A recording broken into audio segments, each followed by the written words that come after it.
సాహితీ వైభవానికి స్వాగతం. నేను రచించిన ప్రకృతి విలాపం. ముందు మాట: ఈ చరాచర జగత్తు అంతయు ప్రకృతి యొక్క అనుసంధానము.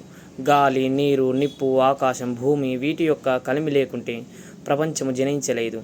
మానవుడు చేస్తున్న అగత్యాలకు ప్రకృతి మొత్తం కాలుష్యమైపోతుంది. ప్రకృతి కూడా ఒక మనసుంటే ఏ విధంగా ప్రతిస్పందిస్తుందో వివరించడానికే నేను చేసిన ఓ చిన్ని ప్రయత్నం. మానవా మానవా, ప్రకృతిని పరవశింపజేయవా. మానవా మానవా, ప్రకృతిని పరవశింపజేయవా. నీ మాయాజాలంతో కృత్రిమ ఎరువులతో నీ భూసార విలువలేని పాతాళం చేసినావు. గనులన్నీ త్రవ్వి నీవు నా కడుపున మంట రేపి చెట్టు చేమ నరికి వేసి విలాసాలు పొందుతావు.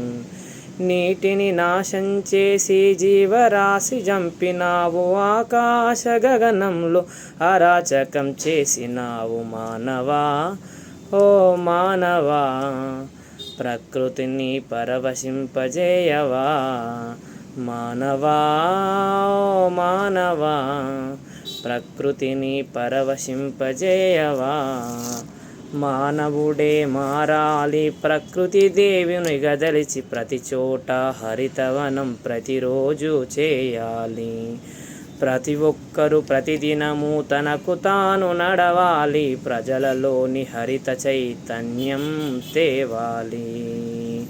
విలాసాలు మానవునికి నాశం అని తెలపాలి. ప్రకృతి మించిన దైవం వేరొకటి లేదని తెలపాలి.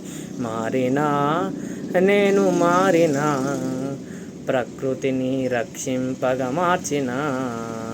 మారినా నేను మారినా, ప్రకృతిని ప్రణయంగా మార్చిన.